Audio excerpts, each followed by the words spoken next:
Hey, deserving listeners, it's a new season of Darcy and Stacey, season 3. Let's watch. I really did think it looked a little Miss Piggy-ish. Mm-hmm. You say you're empowered, but it only works if you allow yourself to be empowered. You have to really live the words of empowerment. Absolutely. It's just crazy-ass pattern. Yeah, I'll agree with that Stacey says. I don't know how much I included of this clip, but Darcy is saying she's not with Georgie, and he has been texting her and wanting to meet with her in New York, and she's thinking about going, and Stacey is very much against it. Sounds like the father is kind of against it as well. Darcy's narrative is that she broke up with him, which gave her power. It's a move of self-esteem, a move of self-respect. I broke up with him because I have self-respect. If I stayed with him, it means I didn't have any self-respect.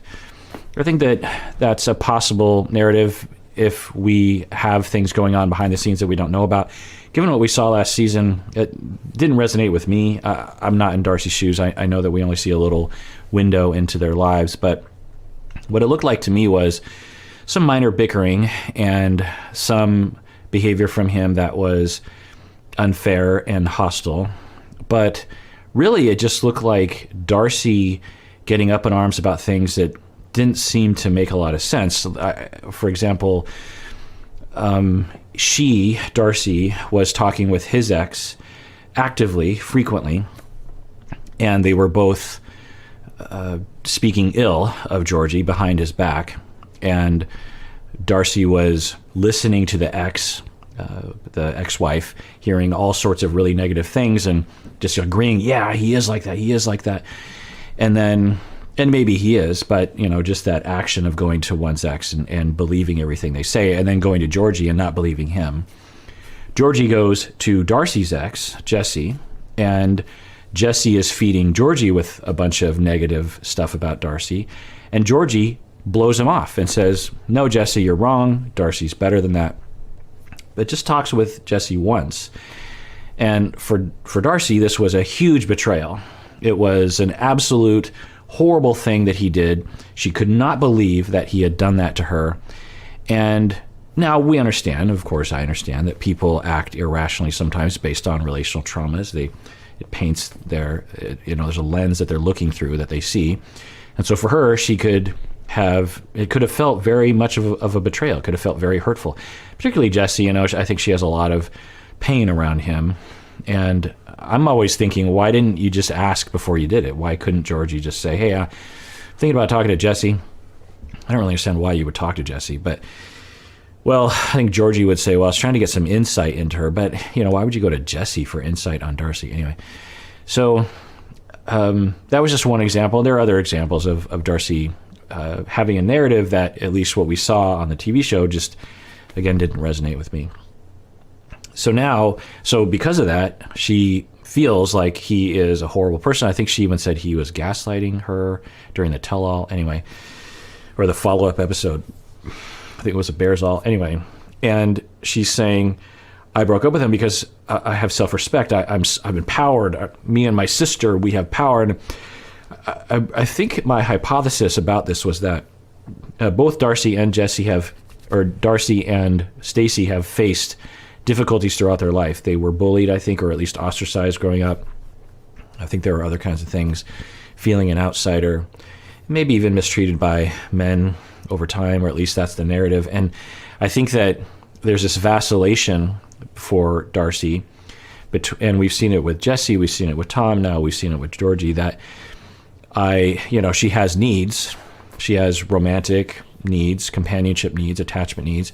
So she goes towards someone and she paints this fantasy in her mind about what it is because of the need for it to be perfect. The hypothesis there. I guess, I've been watching Darcy a lot, so I have a fair amount of hypothesis. I have no idea if any of this would resonate with her. I have no idea if this is accurate or not. Obviously, it's complete speculation, but I use these reaction videos as an opportunity for us to look at something, comment, and think about our own lives and think about how we might be acting in ways that are self-destructive or harming others and ourselves in ways that are related to our past, and trying to go to therapy and get help. But anyway, so my idea was that Darcy is so desperate for attachment because she's never really had that kind of secure attachment in her life, that she has this idea that she's absorbed from culture, Disney movies or whatever, that there's this fantasy Disney version of love that if she sees markers of that, then it means that it's forever and it's going to be secure and she can feel safe and loved.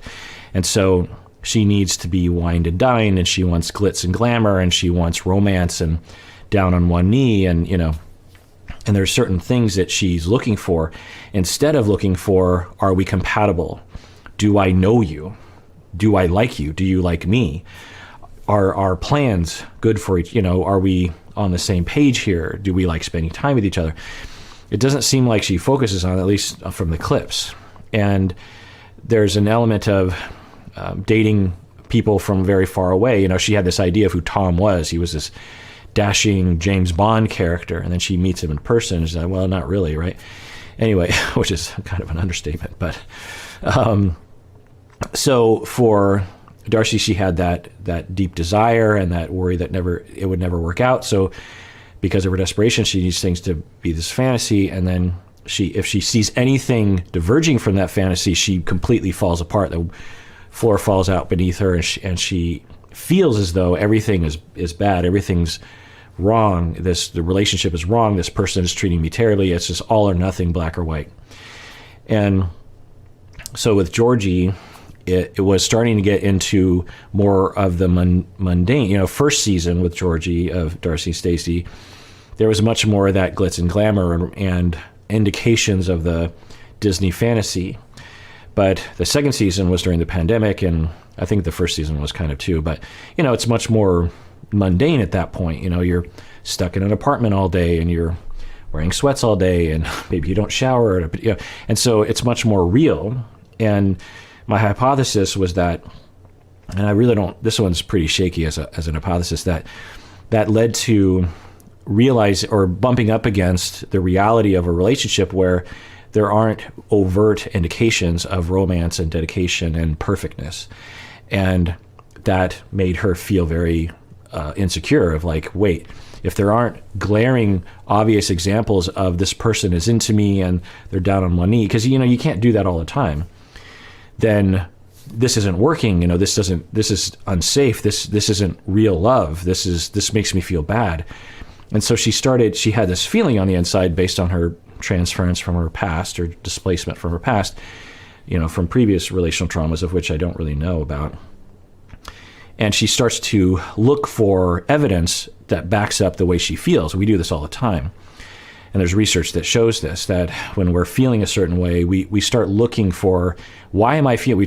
We want to attribute it to something. And then, because when we have a feeling and we don't have anything to attribute it to, then it doesn't feel very good, right? So when she's having this feeling and she starts to look, well, maybe it's this, maybe it's that, maybe it's the fact that Georgie talked to my ex, maybe it's the fact that Georgie was a little snippy with me that one night, maybe it's because what were the other things she was complaining about?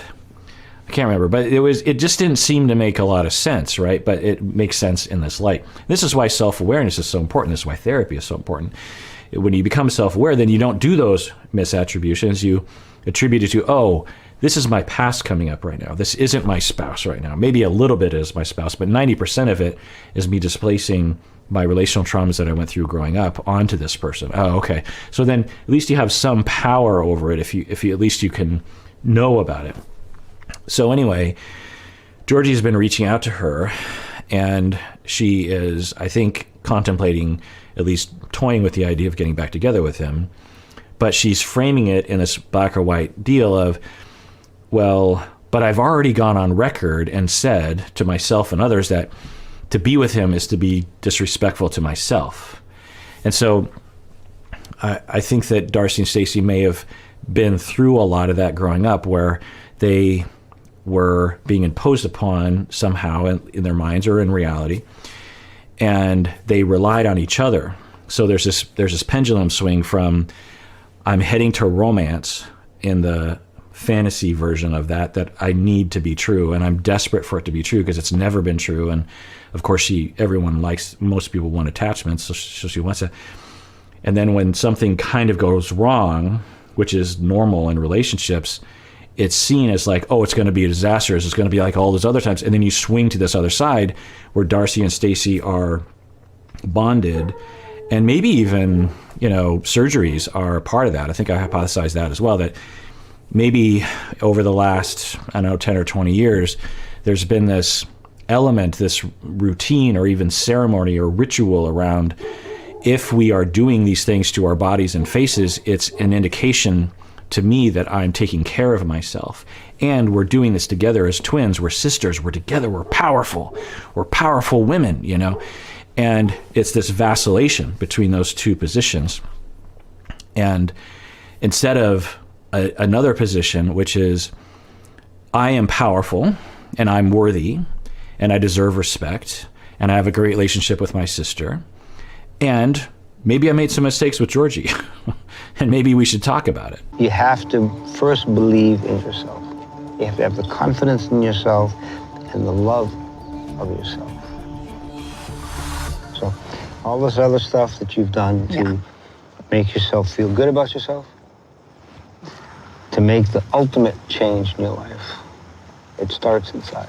All right, so yeah, I can agree with that. I don't know exactly what the dad is intimating. I don't know how Darcy's taking this, but he's saying you have to love yourself. And this is a frequent refrain that is it's in the top 5 self-help statements that are said to people. And sometimes I don't really understand what people mean by that. What is Darcy supposed to do with that? Like, okay, but I do love myself. What do you mean? Does it have to do with self-esteem? Does it have to do with self-respect? Because often it's in contrast with loving other people or being in relationships. They say you can't love other people until you love yourself. And yeah, there's a lot to unpack there, but the counter to that I will say is it's hard to love yourself when no one else loves you. We are social creatures. We have this notion, particularly in America, that we're independent creatures. We pull ourselves up by our bootstraps. We do things on our own. We're independent. We ride off into the sunset and we can do things on our own. No, we cannot. You put people into an isolation chamber, like in a prison, like in, isolation prison rooms. What do they call it? The hole, or anyway. People have, they enter into mental illness states during that time. They start hallucinating. They get super depressed. It's torture to do that to people. We are social creatures. Look at a dog. If you have a dog, leave a dog in a room for 30 days. See what happens. Nothing good. Even if you're feeding the dog, humans are arguably more social than dogs. So we see ourselves the way other people see us, and people don't want to admit that. It's just like, but I don't want to be dependent on other people. I don't care what other people think about me. It's like, yeah, you do. If you're a human being, you care about the way other people think about you. It is one of the prime reasons why you were made. We evolved to deeply care about the way other people think about us. It's like, well, I'm stronger than that. Weak people are given to what other people think. No, they don't. Weak people have a hard time admitting that they care about what other people think of them. So the counter to this is the path to loving yourself is there's 2 paths, there's 2 elements to that path.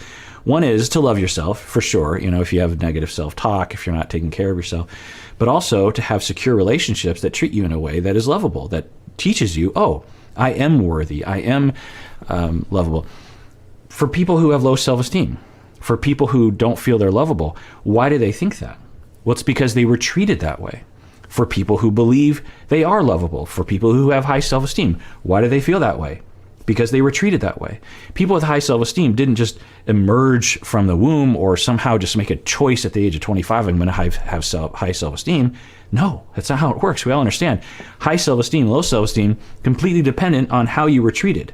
So the path to having high self-esteem and believing that you can be loved is to be loved, and you have to put effort into it. You have to cultivate relationships with people that are healthy for you. You have to not engage in your issues to push them away or to challenge them or to trigger them. You have to be differentiated. And when you have those secure relationships and you cultivate them and everyone's doing their part, then we have evidence over time, hey, I am lovable. I am a good person. And I don't know if Darcy's had that. I just feel like no one's really gonna understand it. But it's the respectable thing to do. I just want to be able to move on and for us to end things peacefully. You know, I'm doing things differently now. I'm breaking my ways of the past. Okay, so she's saying she is going to go see Georgie, and she's not going to tell her family because she feels like they're not going to understand, which is fine. She's entitled to her privacy in that way. And her family seemed a little, I didn't comment on this, but so if you have a friend who is doing things that you're just like, I don't think that's a good idea, you want to be careful about how you react to that, because, you know, sometimes relationships are messy. You have to think about your own you know, when someone else is describing their own problems, you know, say you had a friend who had a toxic partner and they were thinking about meeting up with them. And you're starting to go, why are you doing that? Why are you doing that? You have to think about, where's this coming from? What's my emotion? You know, why am I saying these things? Well, you might just reflect and say, oh, I think I'm afraid for my friend. I might also be afraid that this is going to continue and I'm going to have to deal with listening to you complain about this person, which isn't very pleasant. So, you know, whatever it is, but you have to address that, you know, notice that feeling and then maybe even say to the person, I'm just like, okay, look, you're talking about seeing your ex, which you've called toxic, and I have to tell you that it gives me some level of anxiety because I'm worried about you. And frankly, I heard a lot of you complaining about him over the years, and I was really supportive of you, and I thought that whole chapter was over, and I kind of feel like now I have to deal with it, which I will because I'm your friend, but I'm just telling you, like, it kind of affects me in this way.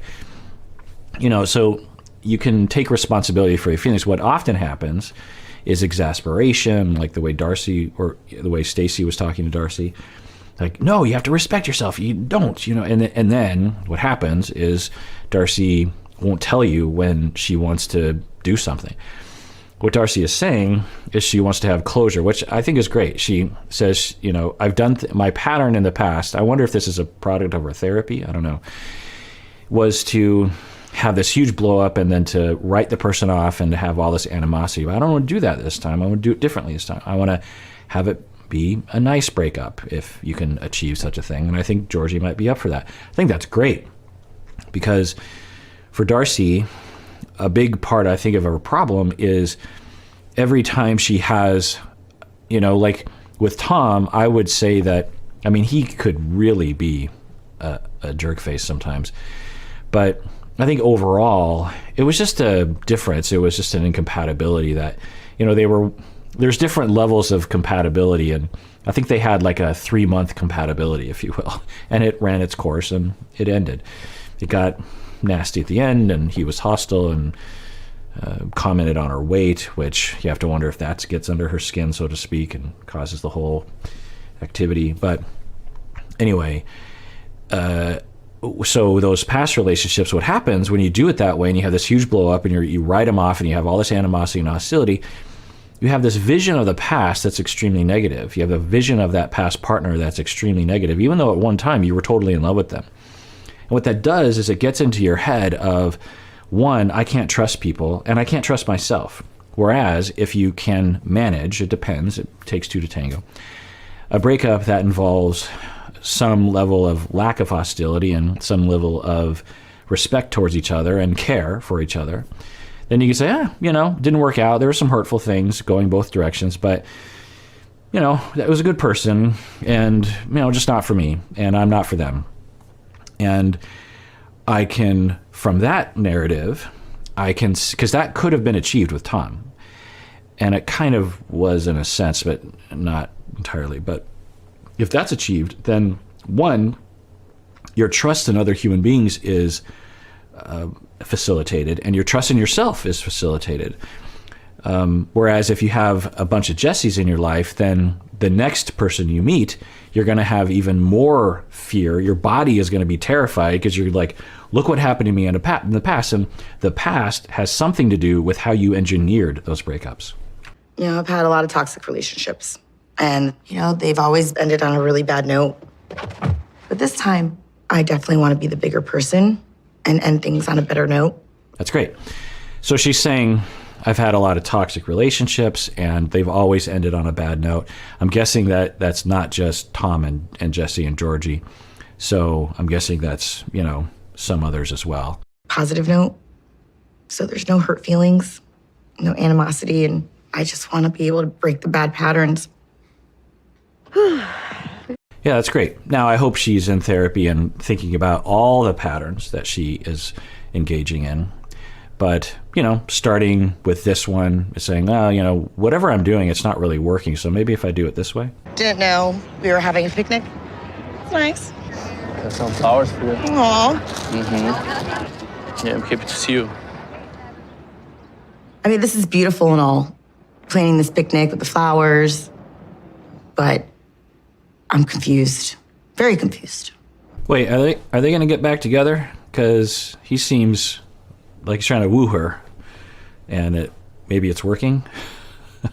I mean, honestly, I said this before. I was hoping that things would work out. I mean, I've been watching Darcy for a long time. Of all the 90 Day Fiancé people, I think I've watched her the most, and I think everyone really wants her to be happy, and I think a big part of her happiness, which is fine, is to have a good companion, a healthy relationship, a normal relationship, meaning that you have the normal ups and downs. And so I thought with Jesse that it wasn't going to be that.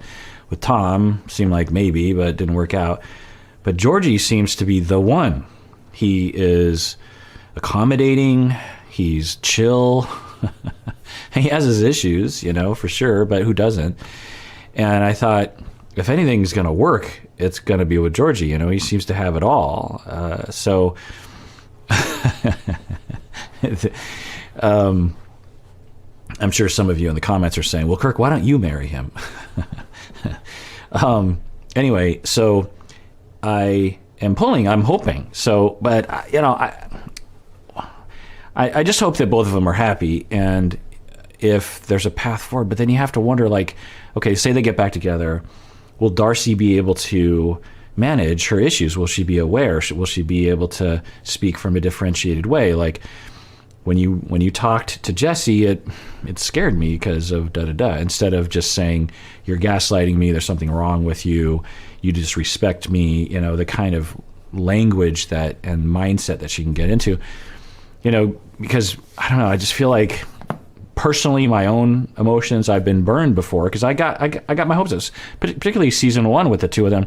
It seemed like everything was going to work out. And then season 2 is just this constant hammering of the relationship. And now I'm like, well, maybe this will work this time. You know, I feel so bad the way we say goodbye to each other. That's why I want to say sorry for this, and that was my intention, to hurt you. I'm a human being, and I have feelings too, and I was hurt, and I overreact. Wow.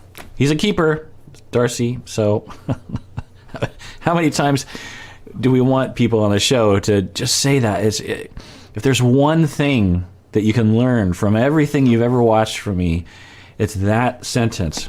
I was hurt, and I overreacted. Just sort of lock that into your head. Just when in doubt, just say that. It will solve possibly every single fight you've ever been in with your partner or anyone. I was hurt and I overreacted. I was afraid and I overreacted. The ability to just say that. Or I think I was hurt, I might have overreacted. Even that can solve 99.9% of the problems in life. And so kudos to him for saying that. I should have an award or something, like some kind of sticker that I can give him. Fall in love with each other. You open your home to be my home, but we didn't know each other that well. By this quarantine and moving the situation that I was in and feel useless, he was driving me crazy too.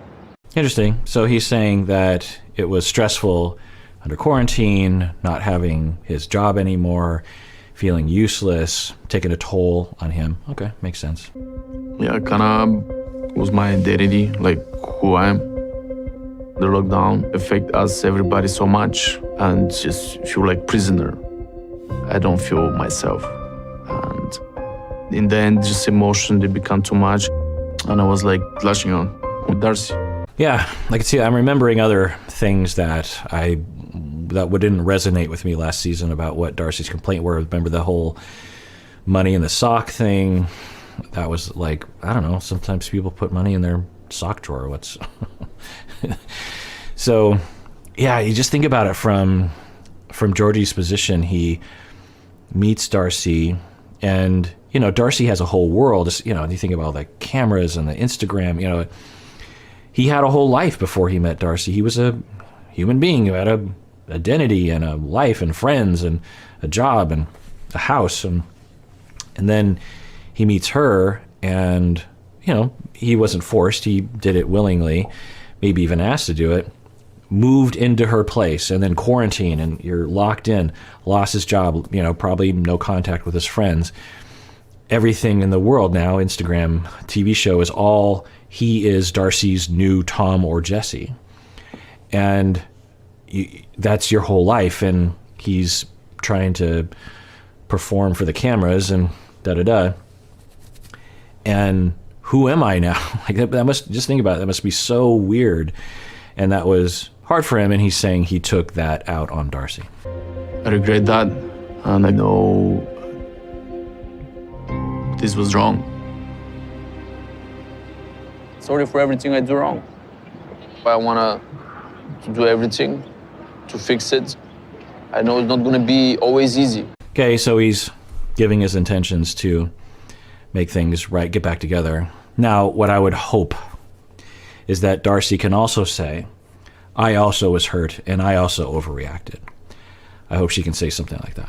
But my heart is telling me to fight for you and for our relationship and for our love. To hear Georgie apologize, to feel his emotions and owning up to his own accountability, it's all I ever wanted. But I wish he did it a lot sooner than today. I think he did apologize, did he not? I mean, the second season wasn't that long ago, but I believe he did apologize. I mean, he did try, he did reach out at the very least, but I think he did flat out apologize. Maybe not, I mean, of course, we're just seeing these little snippets, but I think he did. Now, for her, she's saying it's too little, too late. Fine. She's done with him. It's, you know, it's a personal choice you make, and you know, I'll cope with it. Thank you for opening up about that. I know it takes a lot of strength to do that, and I see strength in you. But you have to understand that the last part of our relationship was very difficult. And I just physically, emotionally, spiritually can't do that anymore. So we're hearing the same kind of narrative. I was hoping, I don't know why, maybe she will, but that she would say, yeah, you know what, I got hurt and I was afraid and I overreacted. I was unreasonable as well, and I'm sorry for that.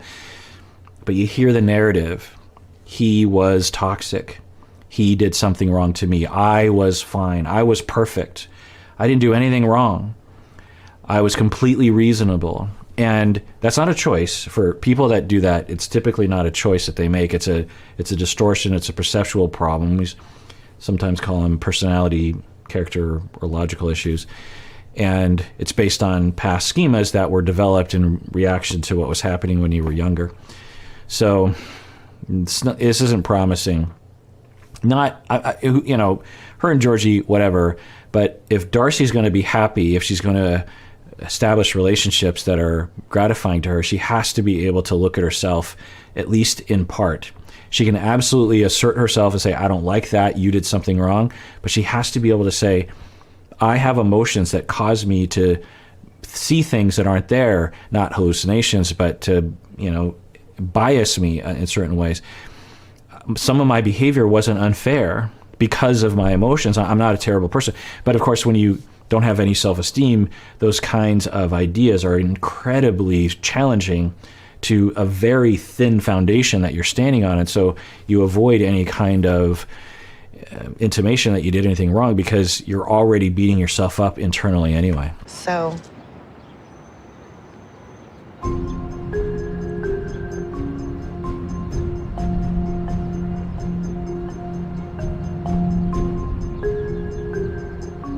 I just don't feel like it's right. I thought she already gave the ring back. Am I?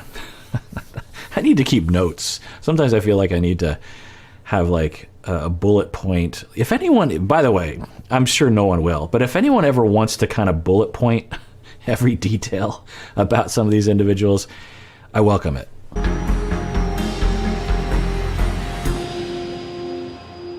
Take it. Just put it down. I'll take it. No, you need to No, I take it. cannot take it. That's bad luck. I don't want to take it. I don't know what you want me to Put it like in my leg Stop or being something. superstitious. It's bad luck. Put it down and I'll take it. Sounds like maybe from his neck of the woods, there's a belief that if you actually take it by the hand, it's incredibly bad luck. I don't know. Maybe just his own personal belief system. Giving the ring back. She giving up like this. Everything's so wrong.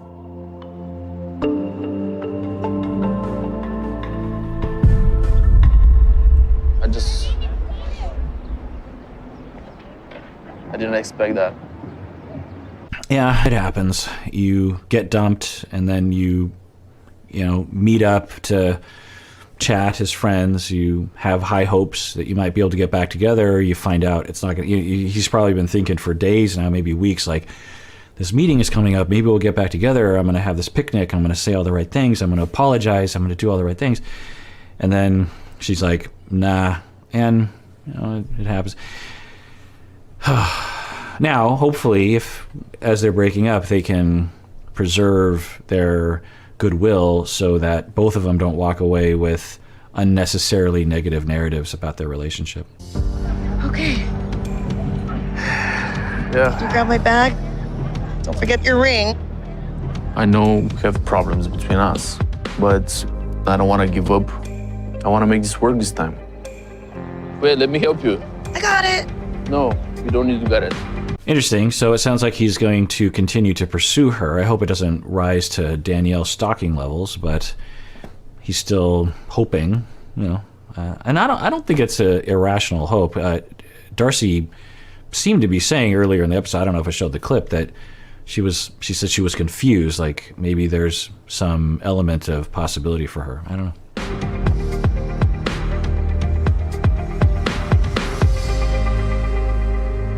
You get it.